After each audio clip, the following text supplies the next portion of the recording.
Now we're not streaming on the Yardies channel, so now we're floating back with the kids. And thank you so much for watching. On Yeah, behalf of Blue, appreciate it, guys. yeah, on behalf of Blue Squatch and Adirondack Homestead, we all appreciate it. Leave us a comment if you want to see any more details of this, or Yeah, if you want like to and see. subscribe. Make sure you log in. If you don't log in, we don't get to watch. So you have to be logged in. Please help us out, guys. We help you out. You help us out. Thank you. Amen. What'd you say? I said, don't worry, it's not lice.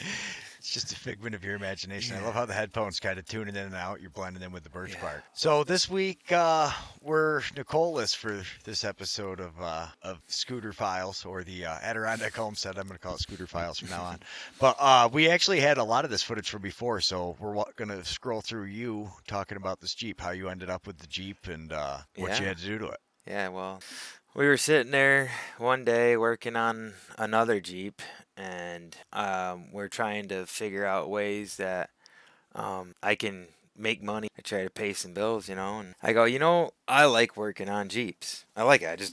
I usually enjoy working on Jeeps. It is what you enjoy to do. So, I've seen you drive Jeeps for quite a few years, so this was the first time you didn't have a Jeep on the road in quite a while, right? yeah, yeah, this is probably my 15th Jeep. So how did you come up with this Jeep? Where did it come from? So, yeah, that was kind of the story. We were sitting there talking, and we're like, she's like, well, you're good at working on these things. And I'm like, yeah, I like working on Jeeps. So what do you think? She goes, well, if something comes on the marketplace, for a really good price, let's take it. And if you can flip it, try to make a nice Jeep out of it. Well, you know me.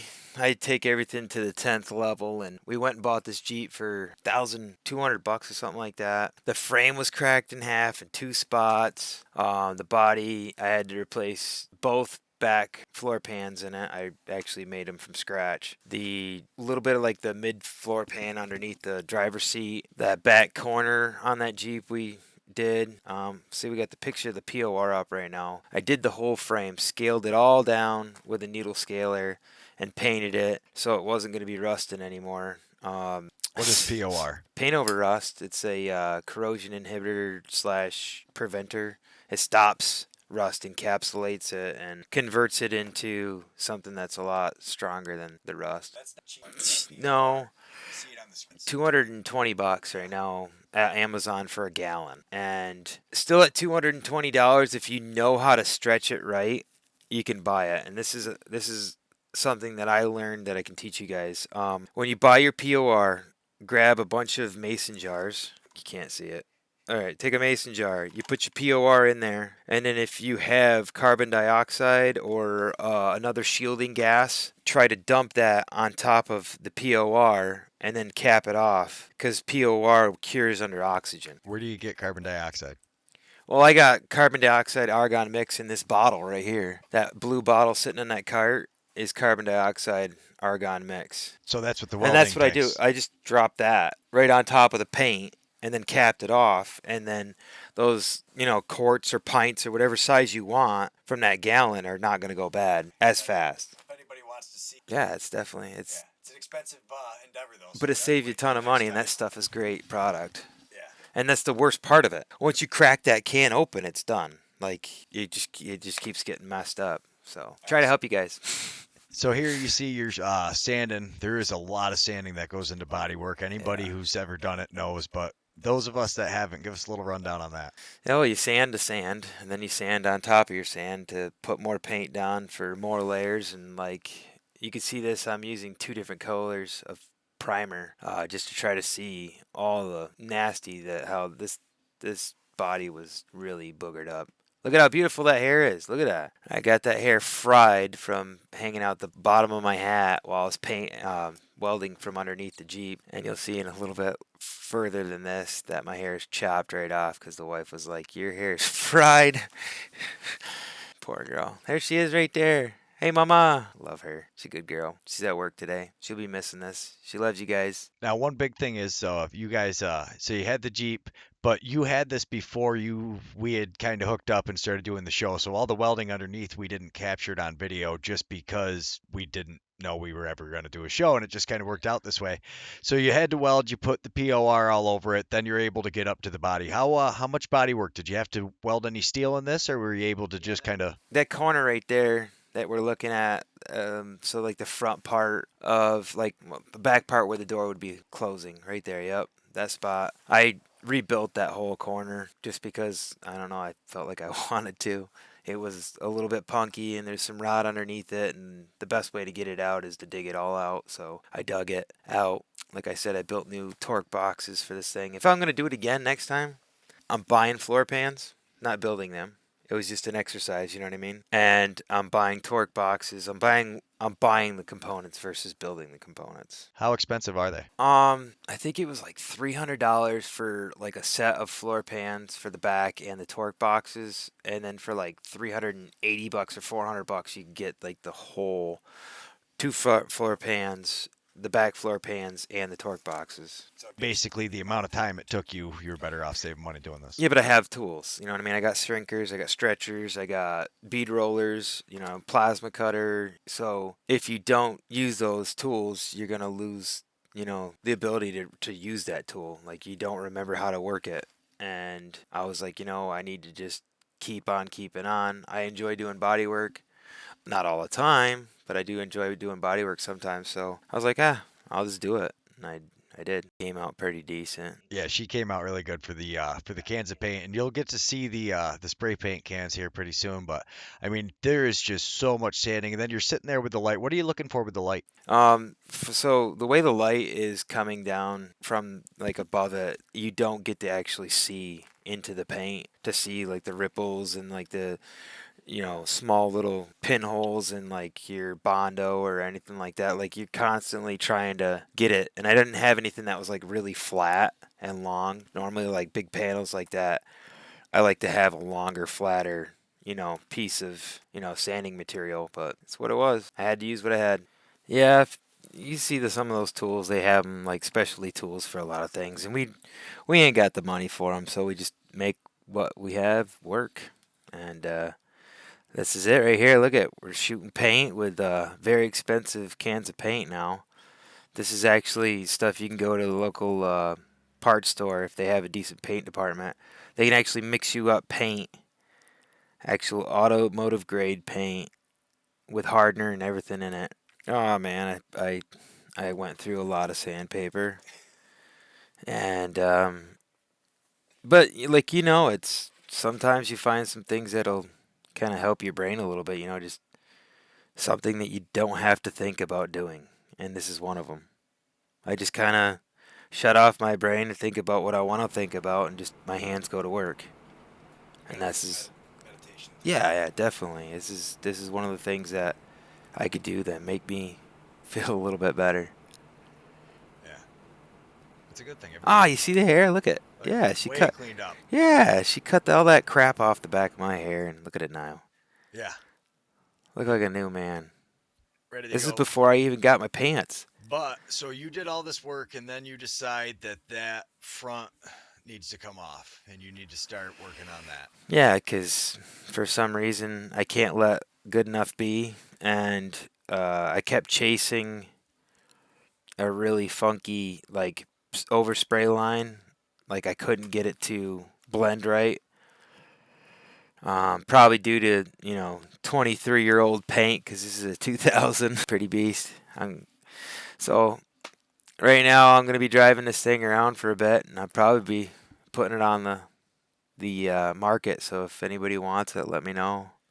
Yeah, if anybody's interested in Yeah, what year is it? 2000 Wrangler. 2000 TJ Yep. Wrangler. She's got a hard top model.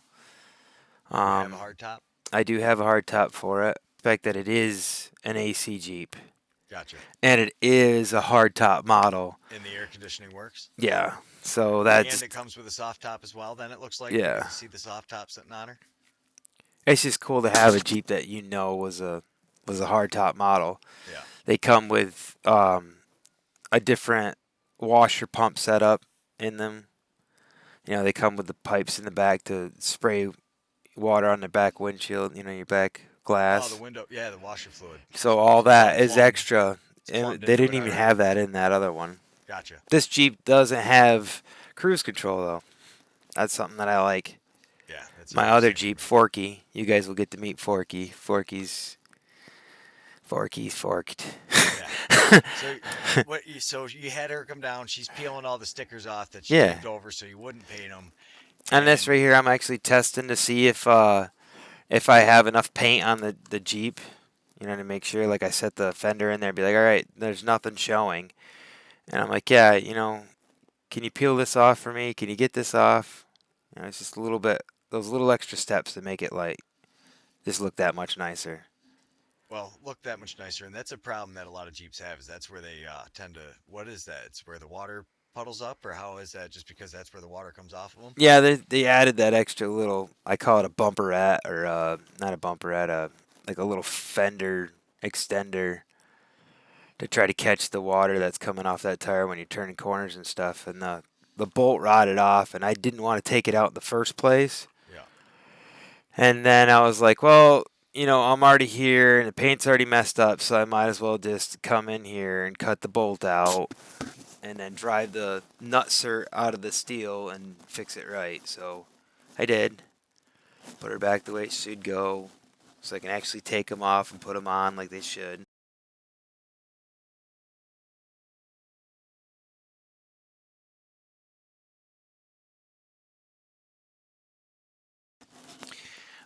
Because you know I was like like we're just gonna do this, and then I'm gonna go to the next. No, we're just gonna do like and I like sucked it I all think I out could with the do this and vacuum we'll and be then fine. sprayed that And it just blew up in my face film like fluid in every there. single It's a time. rust Every time. preventer to keep it from Look at, I'm corroding. checking to see how And that's why terrible she's called the the shocks are in firecracker. this thing. Like I haven't turned wrenches on this thing, really. At this point. Yeah, I still haven't turned a lot of wrenches. This is all body work. Yeah. You know what I mean? Like this Jeep still needs. Um, I want to put a new sway bar in it. I want to put all new shocks in it. Like I think right now on one of the like Parts Geek or one of the other ones I found, it was like $200. I can get all the ball joints, all the steering components in a box, and I just replace them all on it, and I know that they're good and I know they're fine. You know what I mean? Personally, I like to do that. And then all the shocks, that's another $200. So I got like 400 bucks, $500, let's just say, that I need to put into the Jeep still Yeah. to be where I would love it to be at. Yeah. So you got that other side all done and painted and primed, and then you come over to this back corner. Was this back corner, or this side of the Jeep, was it in better shape than the other side? Yeah, a bit. Usually they do because if you have like a super low mileage one like this, there was a bit of water that was collected in that one spot because you could tell that's where the Jeep would be parked and how it was like tipped to a corner. Interior was still in really good shape. All I had to do was vacuum that interior up, and then I just I re-dyed the carpet just so it matched everything right. Yeah, which lets you know that it probably didn't have water sitting inside the Jeep No. to rot out. All of this was from underneath for the most part. Yeah. So you primed this side. Did you have to use the two different color primers on this side? It's not about just using the two different colors. It's what I could get my hands on because of it's still issues with you go to the store and they don't have everything that you need, right? So, like I roll in there and I bought all the cans of this that I could get. Tried it. It's junk primer, and that's what one of the firecrackers blowing up in my face. Yeah. So, yeah, oh yeah, here we go. And then I spray it, and then all of a sudden that primer starts peeling off all the Bondo. So then I had to come back, dig it all out, you know, fix it. It's just, but the two different color primers I like to use because it kind of, you put the lighter one on, you spray it with the dark one real quick, and then just touch it up, and it'll show you where the high and low spots are. Yeah. Some people call it guide coat. If you've ever heard that term, like I it's a think guide, like it kind of guides you on, like how to get your panel flat. where the issues are. So you Yeah, put it on, then you get to see. It shows you the waves a little bit more. It's kind of like when you're hitting it with the water. You can really yeah. you get the gloss. You bring the fluorescent light in. You do that. So now you're putting the mask on. Things are getting serious. Time to start spray Oh painting. yeah, we're laying the paint to her now. This is the part I wish I could do all day. Literally just laying paint. But it's because it's like everything in life. You got to put a ton of work in to Yeah. get to the reward. Like, yeah, Yeah, this nobody is looks at the pre-work. Nobody wants to see the like bondo I or don't cutting it wanna. out. I don't even like wet sanding after. I don't like buffing after. I literally just like walking up to a body that's all set to get shot, tack cloth it real quick, and just lay the paint on it. I love that. Like it's just. So you climb up there with a rag. Are you wiping something, or you're just trying to make sure you Oh, can reach, I right? touched like that. That's the tack cloth. Yeah. So I come through with the tack cloth and make sure there's no dust particles on that paint. There's still going to be problems. There's still going to be issues, but you just try to mitigate as many of them as you possibly can. You got to try to make as many, you know, Take as many. provisions to make Yeah. shit not go wrong. Pull this now. No. Everything beautiful. Decent. Looks good, baby. Oh, sorry. Yeah. So, what do I did? Are we just gonna keep going? I'm sorry. I'm sorry. No, this is I'm going to town on sanding this thing, trying to get it together. But we were trying to talk about the film fluid It's all right. You'll have and a how second. bad it stinks. It works just so well. Yeah, look at this. We painted the carpet. Look at how that interior came out. It's gorgeous. Yeah, I Putting could putting it, not believe the amount of work you guys put into this. It was sound system I put into it, like it was the speakers. You know those typical Jeep ones. They stink. That's one right there. I had to cut the stock speaker apart so I could make it as a bracket Oh, to mount a new we speaker went in right it. through today. This is where we're at. And there I am, crazy eyes and all. yeah. So you guys actually showed up to our house. This was what the November when you guys actually showed up. Yep. It was a cold night. The kids showed up with their blanket though, and had a absolute blast. They came down. Got to hang out. I think it was the first time the entire family had Actually gone out in the Jeep, like gone out and it was the first time our families had gotten together as like whole as a families. family. Yeah, it was really cool. Yeah. It Yeah. was a night of a lot of firsts, a lot of fun. Yeah, we've had this since November. We've been working on it. Yeah. What's going on with the Jeep right now? Right now, she's waiting for some more funds to come available so I can get the shocks for it and I can get those other components like I was talking about. And we'll see. Maybe she'll be getting chucked on the market here soon.